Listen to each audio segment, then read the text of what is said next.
maalmahan warbaahinta caalamka iyo tan carabta waxay hadal hayaan hal su'aal oo kaliya marun baa in codkii Gaza uu si dhab ah u aamusay ninka wajiga qarsada ee sanado badan ahaa laf dhun gashay iyo afayeenka ugu saameynta badan dagaalkii Xamaas ayaa Israa'iil ku dhawaaqday inay gantaal si toos ah ugu bartilmaameysatay maxaase ka jira inuu ku dhumanayo dhulka hoostiisa ninka wajiga qarsada oo malaayiin carab ah u yaqaanaan codka Gaza ayaa tilmaamo badan muujinaya in duqeyntii ugu dambeysay ay aamusisay si kastaba wali waxaa jira dad aaminsan inuu wali nool yahay oo qorayo khudbadiisa xigta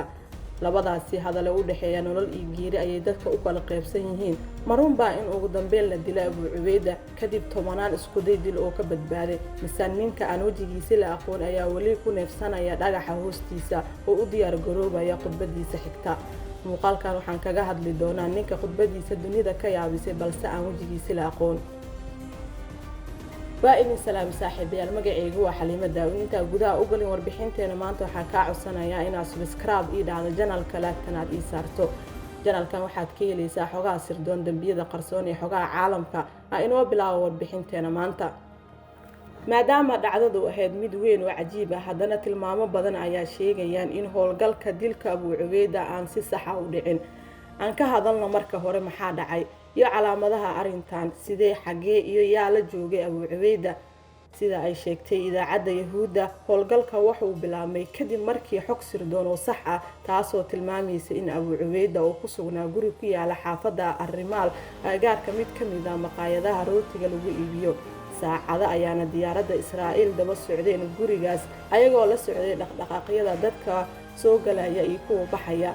qiyaastii 8 fiidnimo ayuu weerar ka dhacay laba gantaal oo si sax ah loo hagayay ayaana ku dhacday dabaqa saddexaad oo dhismaha looga shakisan yahay inuu deganaa waxayna ku qarxiyeen gudaha dhismaha dabaqa sida ay qoreen warbaahinta Cibraaniyada Abu Cubayda ayaa halkaasi joogay xilliga duqeynta dhaceysay waxaana la sheegay laba ka tirsan ilaaladiisa xaaskiisa iyo 3 caruur ah inay ku dhinteen natiijadu waxay noqotay sida ay sheegeen ila warbaahineed waxaa la wariyay in guriga gabi ahaanba burburay dhammaan intii ku jirtana ay dhinteen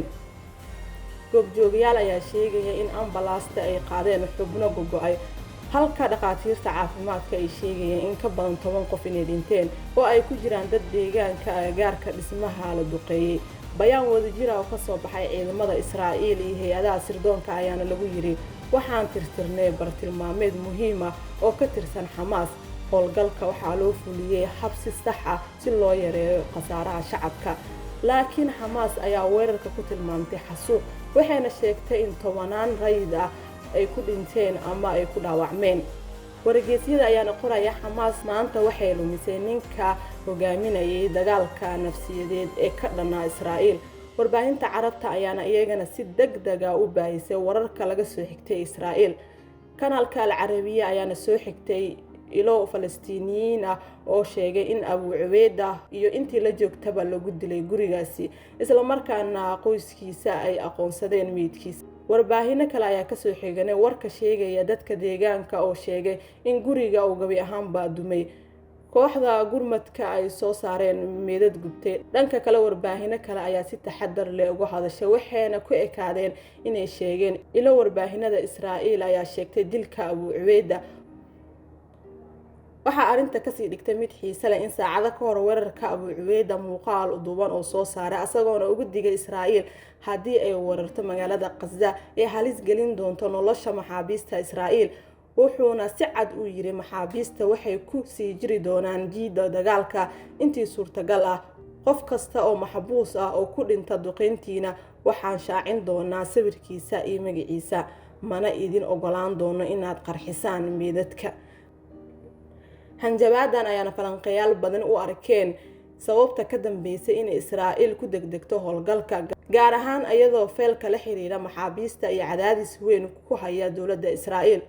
Abu Cubayda wuxuu astaan weyn u ahaa Gaza ma ahayn oo kaliya afayeen tan iyo 2004 balse Xamaas ayaa u rogtay waxa uu yeerto codka iska caabinta ma jiro qof arkay wajigiisa waa la og yahay oo kaliya waxa Israa'iil sheegtay Abu Cubayda wuxuu ahaa ninka muuqaalka duuban